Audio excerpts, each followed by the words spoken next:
Michael Fabiano giving us the latest on fantasy wideout value and some guys that are changing teams. And now let's get looking forward to wide receiver conversation with.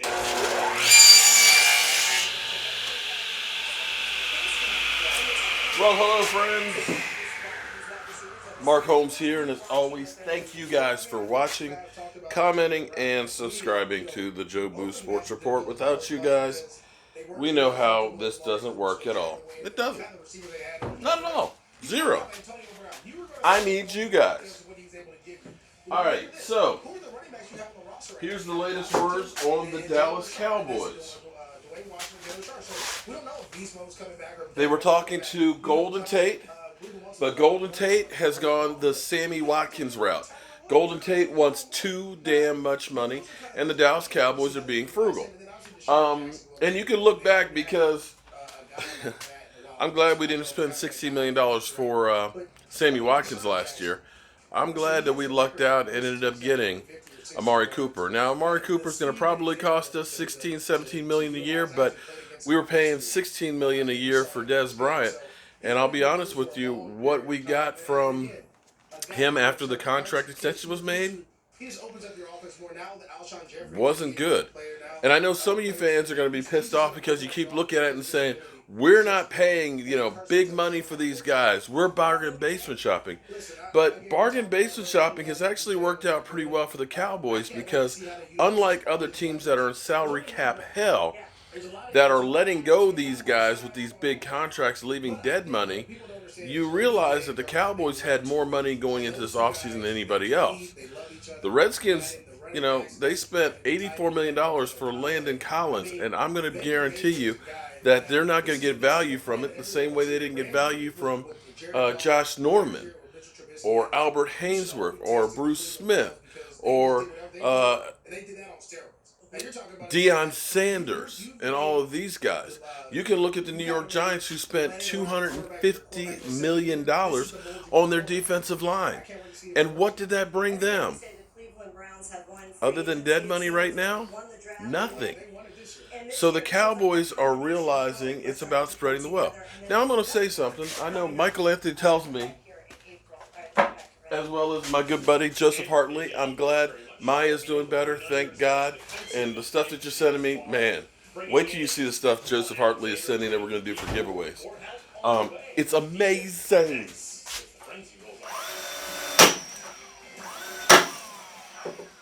But understand,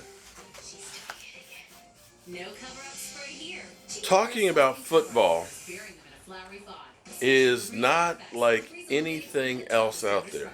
But the closest thing I can equate to talking about football is being a weatherman.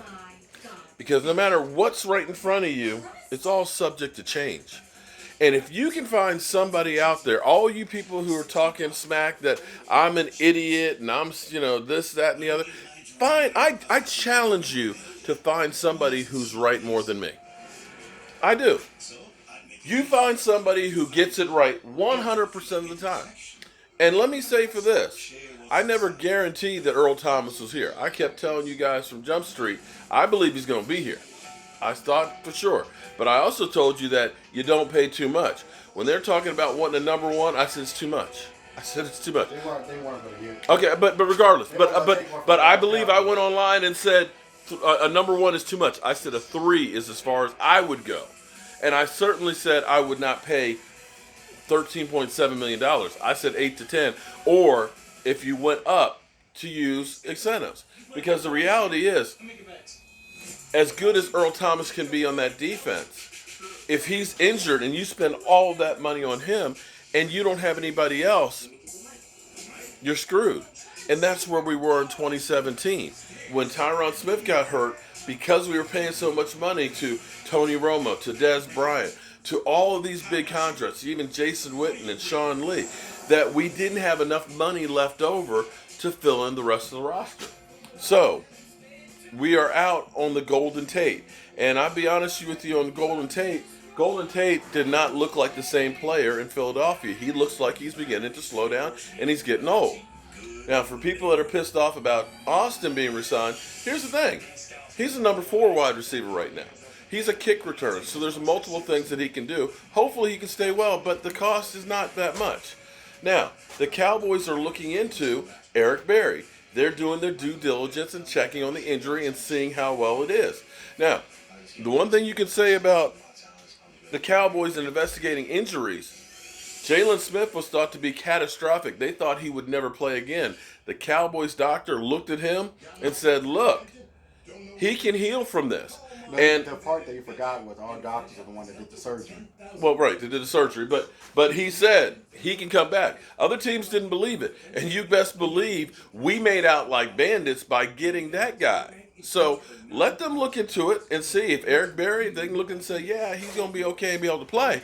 They may end up having somebody who may be just as good for a lot less money.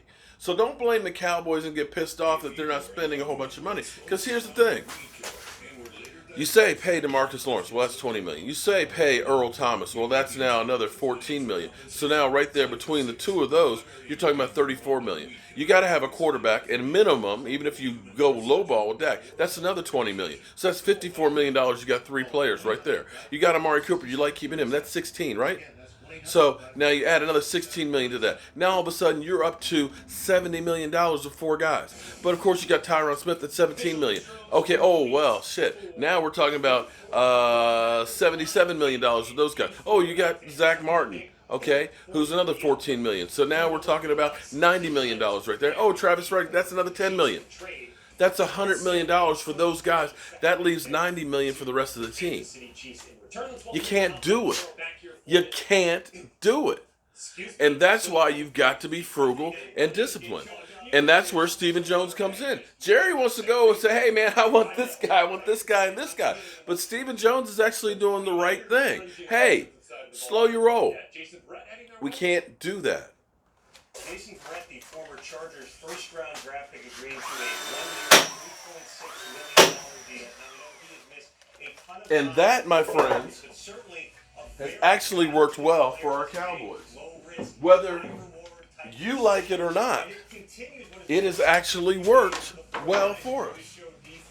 They brought him in thinking he's the leader linebacker they need to make Robert Saleh's defense go. Of course, spent big on Quan Alexander early in the second period, and also signed running back Kevin Coleman, a guy that Kyle Shanahan coached in Atlanta. He gets $3 million in the first year here. So again, a low-risk type of a deal on a guy that Shanahan feels is exactly the type of fit that we need in their outside zone. Another potential value side for the 49ers. Push up, push. Okay, Tom Pelissero there, yeah. I'll be right back. Oh, well, here, before you go, help me flip this over. Okay, but I just need to turn it over so I can drill the holes in. No, I'm back out. So the D4 trade was playing out for a couple of weeks after the NCAA's franchise came out for a second-round draft pick. And getting in for the second-rounder is in 2020. That's the way I look at it. That you can't pay everybody that you want to. You may want to go ahead and have that bright, nice, shiny new piece, but the reality has been when you get those shiny new pieces, those free agents, those guys that have played there for 5 years, you cannot build a team that way. Let's see, Cowboys Crunk is sending me a message here. I'll check you out in a second, Cowboys Crunk. But here's the thing. I